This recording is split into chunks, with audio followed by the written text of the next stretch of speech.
അങ്ങനെ മുത്തശ്ശൻ ഹോസ്പിറ്റലിൽ നിന്നും തിരികെ വരികയാണ് കേട്ടോ.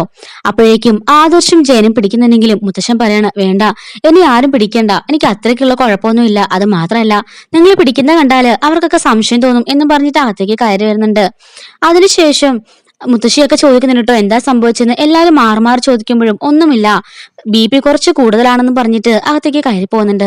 ശേഷം ദേവയാനി ജയനോട് വന്നിട്ട് ചോദിക്കുന്നുണ്ട് കേട്ടോ, എന്താ കുഴപ്പമെന്നൊക്കെ.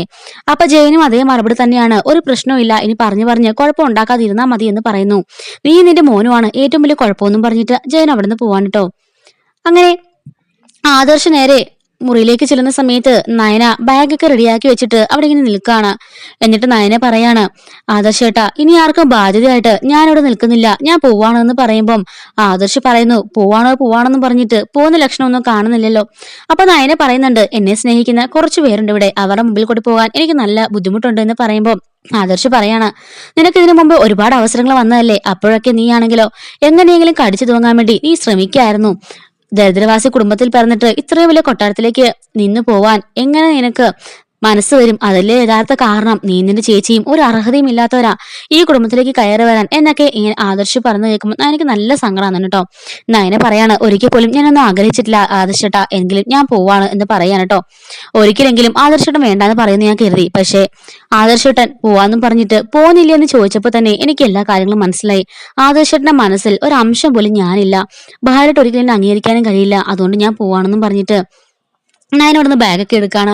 ഈ സമയത്ത് ആദർശ് താഴേക്ക് വരുന്ന സമയത്ത് ദേവിയാനോട് ആദർശ് പറയാണ്, നയന അവിടെ ബാഗൊക്കെ പാക്ക് ചെയ്ത് പോകാൻ റെഡിയായിട്ട് നിൽക്കുക.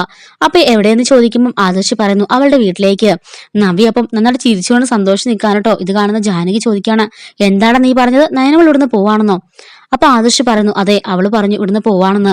അപ്പൊ ജാനകി പറയാണ്, കുറെ നേരം കൊണ്ട് ജലജയും അതുപോലെ തന്നെ ഏട്ടത്തെയും, അതായത് ദേവിയാൻ കേട്ടോ, ഏട്ടത്തെയും കൂടെ ഇവിടെ കിടന്ന് പറയുന്നുണ്ടല്ലോ, അവളെ തെറ്റിയിരുത്, അവളിവിടുന്ന് പോയാൽ തന്നെ ഈ വീടിന്റെ പ്രശ്നങ്ങളൊക്കെ മാറൂന്ന്.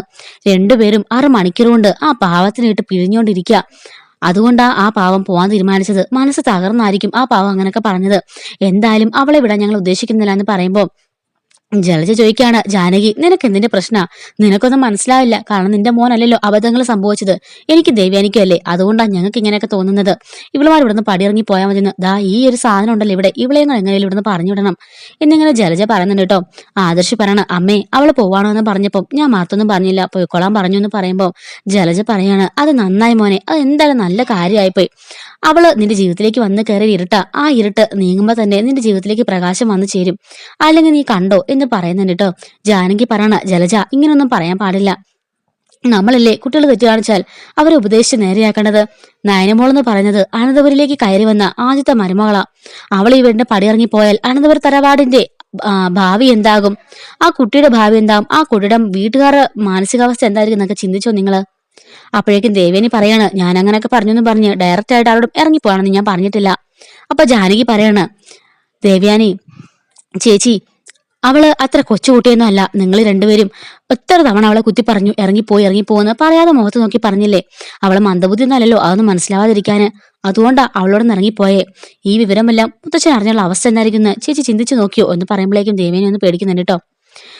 അങ്ങനെ ആദർശിനെ മുത്തശ്ശൻ മുറിയിലേക്ക് വിളിപ്പിക്കുകയാണ്. ഈ സമയം നയന പതിയെ ബാഗൊക്കെ ആയിട്ട് വീട്ടിൽ നിന്നും ഇറങ്ങാൻ തുടങ്ങിട്ടോ.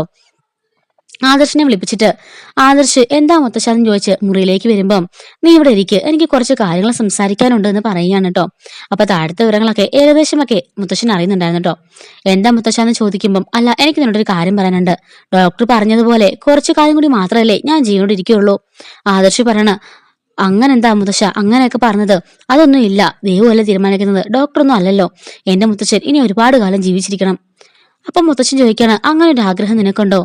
ആദർശ് പറയണ, അതെന്താ മുത്തശ്ശ അങ്ങനെ ചോദിച്ചത്? പിന്നെ ആഗ്രഹം എനിക്കില്ലാണ്ടിരിക്കോ?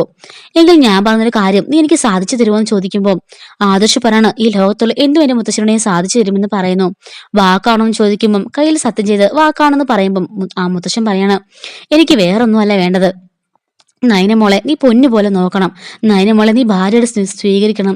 നീയും നയനമോളും ഇപ്പൊ ഒരു മുറിയിൽ കിടക്കുകയാണെന്നുണ്ടെങ്കിലും നിങ്ങൾ തമ്മിലുള്ള ദാമ്പത്യം ഇതുവരെ തുടങ്ങിയിട്ടില്ലെന്നും ശാന്തിമുഹൂർത്തം കഴിഞ്ഞിട്ടില്ലെന്നും എനിക്കറിയാം. പക്ഷെ നിങ്ങൾ രണ്ടുപേരും നല്ല സ്നേഹത്തിൽ വേണം ഇനി അങ്ങോട്ട് ജീവിക്കാൻ. എത്രയും പെട്ടെന്ന് ഒരു കുഞ്ഞിക്കാലം എനിക്ക് കാണുകയും ചെയ്യണം. ഒരു കൊച്ചു മോനെ എനിക്ക് തരികയും ചെയ്യണം എന്നൊക്കെ ഇങ്ങനെ പറയുമ്പം ആദർശ് ഒന്ന് ഞെട്ടുന്നുണ്ട് കേട്ടോ. കാരണം ആദർശ് അവന്റെ അമ്മയ്ക്ക് കൊടുത്ത വാക്കാണല്ലോ ഒരിക്കലും നയനെ സ്നേഹിക്കില്ല എന്നുള്ള കാര്യം. പക്ഷെ മുത്തശ്ശൻ ഇങ്ങനെ ചോദിക്കുമ്പോൾ ആദർശന് ഒന്നും വയ്യാത്ത അവസ്ഥയിൽ എങ്ങനെ ഇരിക്കാണ് കേട്ടോ. അപ്പോഴേക്കും മുത്തശ്ശൻ പറയണ, എന്താ ആദർശേ, നീ സമ്മതിക്കില്ലേ? അതോ ഞാനിനി ഈ അസുഖത്തിന്റെ പേരിൽ മുതലെടുക്കാണെന്ന് നിനക്ക് തോന്നുന്നുണ്ടോ? അപ്പോഴേക്കും ആദർശ്, ഇല്ല മുത്തശ്ശ, അങ്ങനൊന്നും ഇല്ല.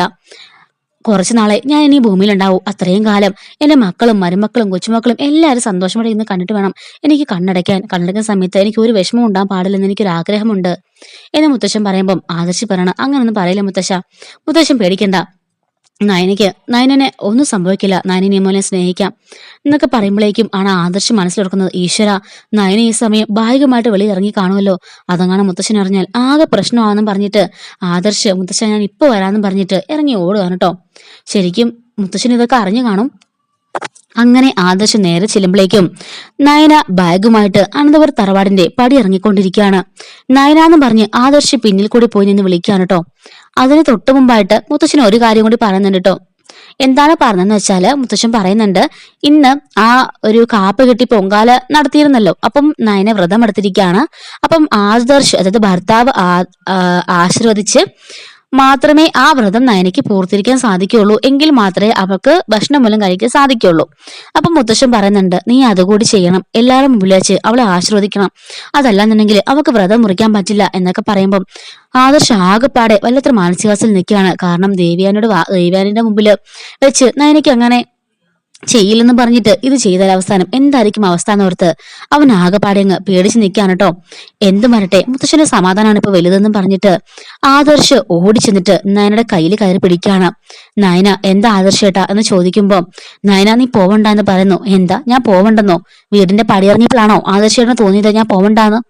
എന്റെ കൈ വിട ആദർശേട്ടാ, ഞാൻ ഇവിടെ നിമിഷം പോലും നിൽക്കില്ല, ഞാൻ ഇവിടെ നിന്ന് പോവാന്ന് പറയുമ്പോഴേക്കും, നയന ഞാൻ പറഞ്ഞ നീ മനസ്സിലാക്കുക, ദയവ് ചെയ്ത്, അറിയാതെ നീ പെട്ടെന്ന് പോവാണെന്ന് പറഞ്ഞപ്പോ ഞാൻ എന്റെ ആ ദേഷ്യത്തിന് പൊക്കോളാൻ പറഞ്ഞതാ, എന്നും കരുതി നീ പോകുന്നു ഞാൻ കരുതിയില്ല. നയന പറഞ്ഞു, വേണ്ട ആദർശേട്ടാ, ഇനിയും ഒന്നും പറയണ്ട, ഞാൻ പോവാ എന്റെ അച്ഛന്റെ അമ്മയുടെ അടുത്തേക്ക്, എന്റെ പഴയ ലോകത്തിലേക്ക്. ആ ലോകത്തില് എനിക്ക് നല്ല സമാധാനം, സന്തോഷം, സ്നേഹം ഒക്കെ ഉണ്ടായിരുന്നു. വിവാഹത്തിന് ശേഷം എനിക്കതൊന്നും ഇല്ലാതായി, ഞാൻ തീർത്തും വട്ടപൂജയായി പോയി എന്നൊക്കെ നയന പറയുന്നു. എന്നിട്ട് നയന പറയാണ്, എന്റെ കയ്യിൽ നിന്ന് വിട്, ഞാൻ പോട്ടെ എന്ന് പറയുമ്പോൾ ആദർശ് പറയണം, നയന പ്ലീസ്, ഞാൻ പറഞ്ഞൊന്ന് കേക്കോ, നിന്നെ ഇനി മുതൽ ഞാൻ സ്നേഹിക്കാൻ ശ്രമിക്കാം, നിന്നെ മനഃപൂർവ്വമായിട്ട് നിന്റെ ഭാര്യയായിട്ട് അംഗീകരിക്കാൻ ശ്രമിക്കാന്ന് പറയുന്നു. അപ്പോഴേക്കും നയന ചോദിക്കാണ്, ഈ വാക്കുകൾ എനിക്ക് വിശ്വസിക്കാവോ? കുറെ തവണ ആദർശനെ സ്നേഹിക്കുന്നവരെ കാണിച്ചിട്ട് പിന്നെ എന്നെ വെറുക്കുന്ന പോലൊക്കെ കാണിച്ചിട്ടുണ്ട്, അതുകൊണ്ട് എനിക്ക് നിങ്ങളെ പേടിയെന്ന് പറയുമ്പം, അല്ല നയന, ഞാൻ പറഞ്ഞ സത്യമായിട്ടാ, നിന്നെ ഞാൻ സ്വീകരിച്ചോളാം, നിന്നെ ഈ മോളുടെ ഭാര്യയായിട്ട് ഞാൻ സ്നേഹിക്കാൻ ശ്രമിക്കാം. ഇതുവരെ എന്റെ മനസ്സിൽ അങ്ങനെ ചിന്താഗതിയില്ല, പക്ഷെ ഇനി മുതൽ ഞാൻ ശ്രമിക്കാം, സത്യമാണ് ഞാൻ പറഞ്ഞെന്ന് പറഞ്ഞിട്ട് നയനയുടെ കയ്യിൽ വാക്ക് കൊടുക്കുന്നുണ്ട്. എന്നിട്ട് നീ അകത്തേക്ക് കയറി വാന്നും പറഞ്ഞിട്ട് നയനയുടെ കൈയും പിടിച്ച് ആദർശ് അകത്തേക്ക് കയറി പോകുന്നുണ്ട് കേട്ടോ. ഈ ഒരു കാഴ്ച കണ്ട് ദേവ്യാനി ആകെപ്പാടെ സ്റ്റക്കായി നിൽക്കുകയാണ് കേട്ടോ. അപ്പൊ ഇത്രയുമാണ് ഇന്ന് വരാൻ പോകുന്ന എപ്പിസോഡ്. അപ്പൊ ഇതിന്റെ ബാക്കി വളരെ ട്വിസ്റ്റ് നിറഞ്ഞൊരു സംഭവം ഉണ്ട്. അപ്പൊ എന്താണെന്നുള്ള ഉച്ചകഴിഞ്ഞ് നമ്മുടെ വീട്ടിൽ അപ്ലോഡ് ചെയ്യുന്നതായിരിക്കും കേട്ടോ. മിസ്സാവാതിരിക്കാൻ ചാനൽ അപ്പോൾ തന്നെ സബ്സ്ക്രൈബ് ചെയ്ത് സപ്പോർട്ട് ചെയ്യണേ. Thanks for watching.